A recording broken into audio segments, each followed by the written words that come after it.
Good morning student, स्वागत है आज की क्लास में आपका। हिस्ट्री का हमारा सेकंड सेमेस्टर का ये फर्स्ट लेक्चर है और इस फर्स्ट टॉपिक में हम पढ़ेंगे सबसे पहले उत्तर भारत के छोटे छोटे क्षेत्रीय राज्यों के बारे में। उसमें हमें पढ़ेंगे कि कैसे गुप्त शासकों के पतन के बाद की जो व्यवस्था थी उस व्यवस्था को छोटे छोटे क्षेत्रीय राज्यों से एक बड़े विशाल साम्राज्य के रूप में हर्षवर्धन ने कैसे संजोया।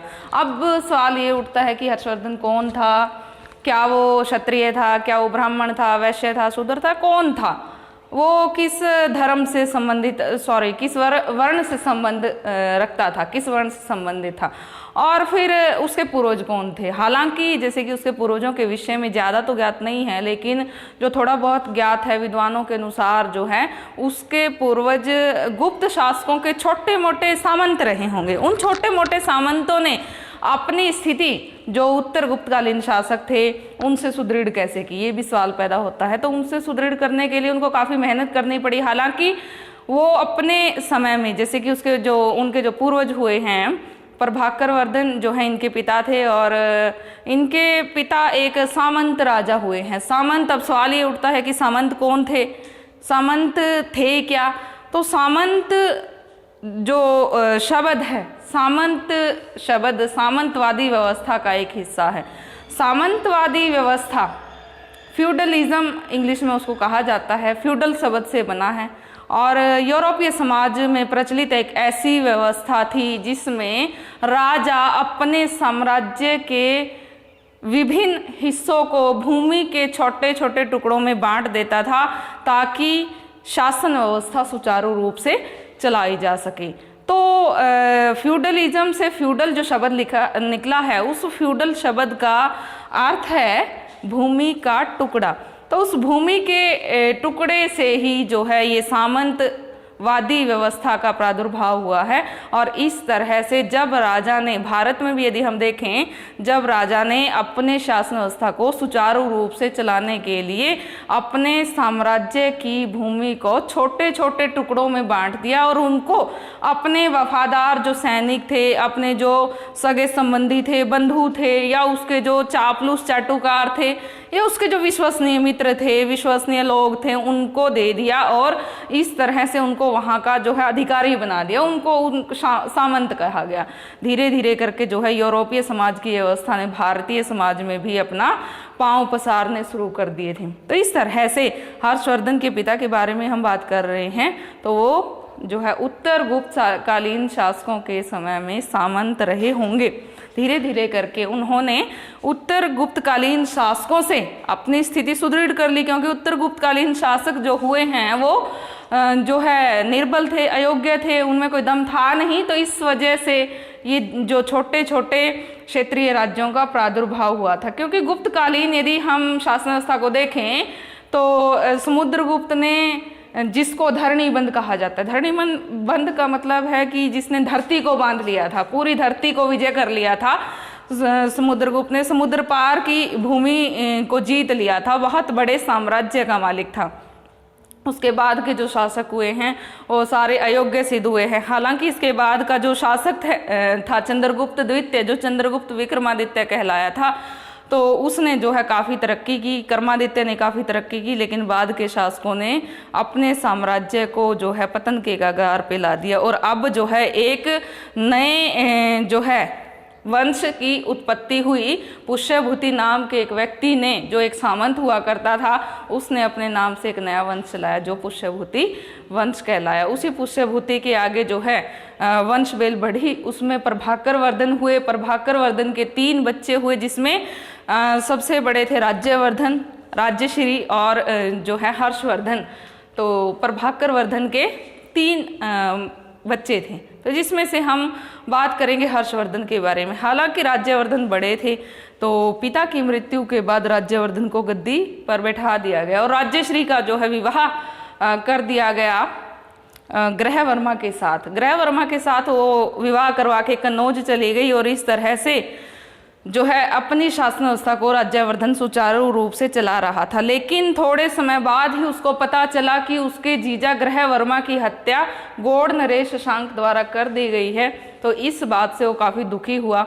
वो अपने जीजा की मृत्यु का बदला लेने के लिए, अपने बहन की रक्षा के लिए जो है वो शशांक को सजा देने के लिए चला, लेकिन वहाँ पे जो है धोखे से उसको मार दिया गया। तो इस तरह से राज्यवर्धन की मृत्यु का समाचार जब राज्यवर्धन के दरबार तक पहुँचा, हर्षवर्धन तक पहुँचा, तो वो बड़ा दुखी हुआ, अपने भाई की मृत्यु से एकदम से टूट गया वो।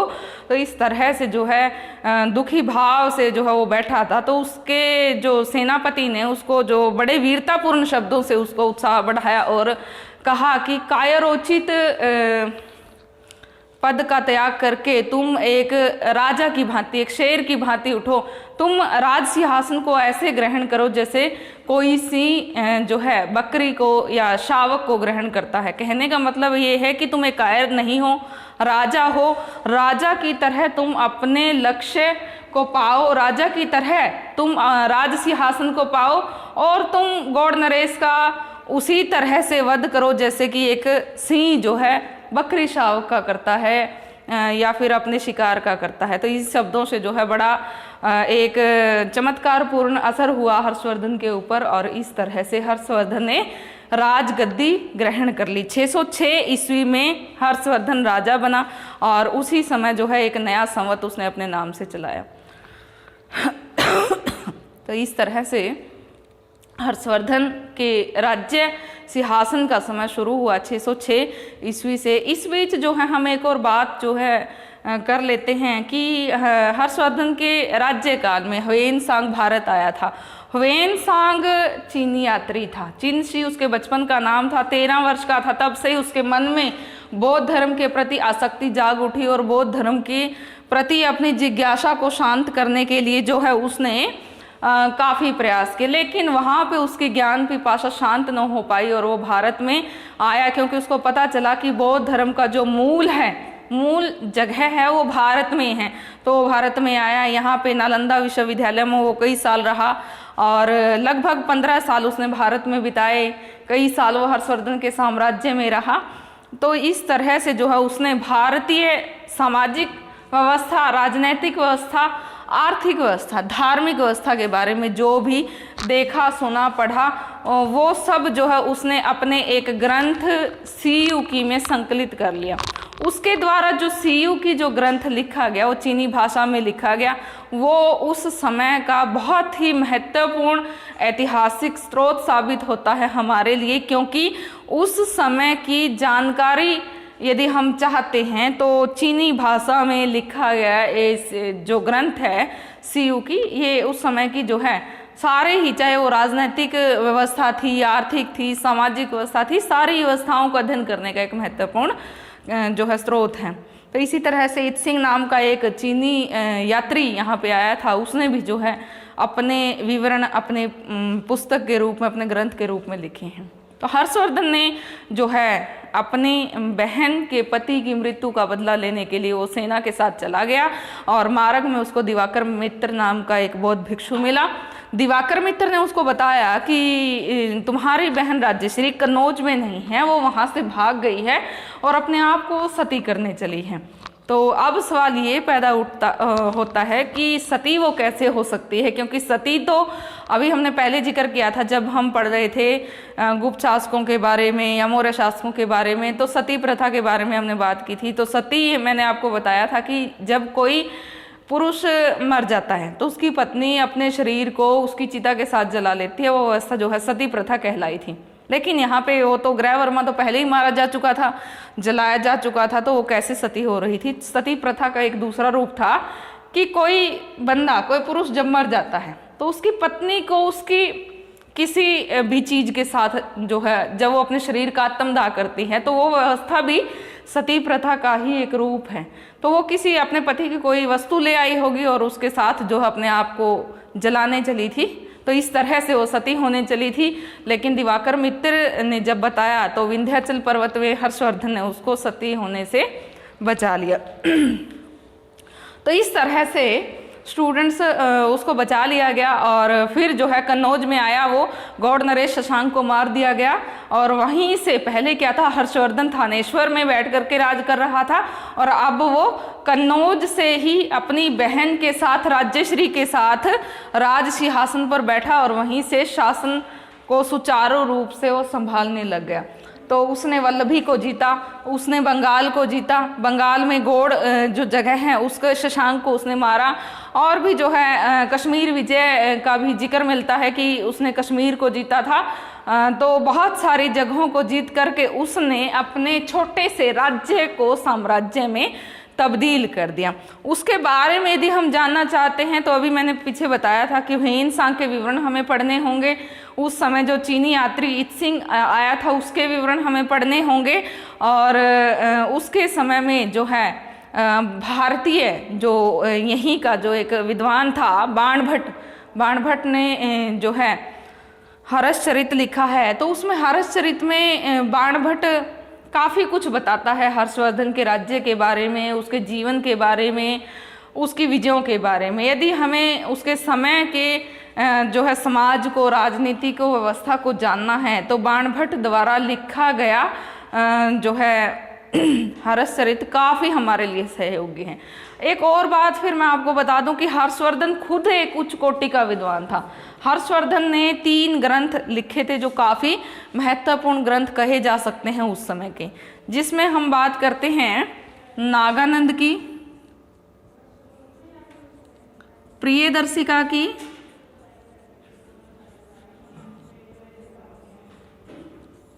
और रत्नावली की। तो ये तीनों के तीनों ग्रंथ जो है हर्षवर्धन द्वारा स्वयं रचित हैं और इन तीनों ही ग्रंथों में हर्षवर्धन ने अपने समय के समाज को, अपनी विजयों को, अपने जीवन चरित्र को अपने शब्दों में उकेरा है। तो इस तरह से जो है हर्षवर्धन के समय को जानने के लिए नागानंद, प्रियदर्शिका और रत्नावली काफ़ी महत्वपूर्ण स्रोत साबित होते हैं। तो हर्षवर्धन की 647 ईस्वी में मृत्यु हो गई और उसके बाद जो है उसके उत्तराधिकारी वैसे ही अयोग्य साबित हुए और इस तरह से फिर से जो है उसके द्वारा जो एक साम्राज्य संजोया गया था वो दोबारा फिर से जो है एक छोटे छोटे टुकड़ों में विभक्त हो गया, छोटे छोटे टुकड़ों में बंट गया और फिर से जो है पुष्यभूति वंश का इस तरह से पतन हो गया। तो यहाँ पे स्टूडेंट्स हम ये भी पढ़ते हैं इसमें साथ साथ में कि एक राजा को कैसा होना चाहिए, परिवार के लिए उसको कैसा होना चाहिए। तो हर्षवर्धन के चरित्र के बारे में थोड़ी सी बात कर लेते हैं। वो एक परिवार प्रेमी था, क्योंकि जैसे उसको पता चला अपने भाई की मृत्यु का तो वो भाग के जो है गया और वो जो है एकदम से शोक विहीन होकर के बैठ गया। तो शोक में लीन होकर के जब वो बैठा तो उसके मंत्री के शब्दों से जो है वो थोड़ा सा उठा और उसने जो है अपने बहन राज्यश्री को संभालने के लिए जो है प्रतिज्ञा ली और उसके पति की मृत्यु का बदला लिया। तो उससे पता चलता है कि वो परिवार के प्रति काफ़ी जो है प्रेम करता था और एक अच्छे शासक के रूप में जो है बाणभट्ट उसके बारे में लिखता है। हाँ, और जो ये चीनी यात्री ह्वेन-सांग उसके बारे में लिखता है कि एक आदर्श शासक वो साबित हुआ और रात को 3-4 घंटे ही सोता था और शुरू में वो विष्णु का और सूर्य को उपासक था। बाद में उसने जो है बौद्ध धर्म ग्रहण कर लिया और एक दानी शासक के रूप में उसको याद किया जाता है। जो उसने प्रयाग में और कन्नौज में जो बौद्ध महासभाओं का आयोजन किया था, कहते हैं कि उसने कन्नौज की महासभा में तो अपने जो है वस्त्र तक दान दे दिए थे। उसके शरीर के आभूषण तो दान दिए ही थे, उसने इतना ज़्यादा दान दिया था, वस्त्र तक दान दे दिए थे। तो स्टूडेंट्स आज हमने जो बात की है हर्षवर्धन की, इसमें हालांकि मैं क्लास में टॉपिक पढ़ा चुकी थी, लेकिन स्टार्टिंग से आपको ये है कि आपको समझ में आना चाहिए स्टार्टिंग से कि कहाँ से शुरू होता है। इसके बाद हम पढ़ेंगे अगले लेक्चर में गुज्जर प्रतिहार वंश के, राजपूतों का एक वंश था और कैसे जो है राजपूत वंश गुज्जर प्रतिहार वंश ने आगे आने वाले समय में जो है अपने पांव पसारे, कितना जो है उनका राज्य विस्तार रहा, कौन कौन से शासक रहे, सामाजिक विकास, धार्मिक विकास, राजनीतिक विकास की इसमें हम चर्चा करेंगे। आज के लिए इतना काफ़ी है। Thank you.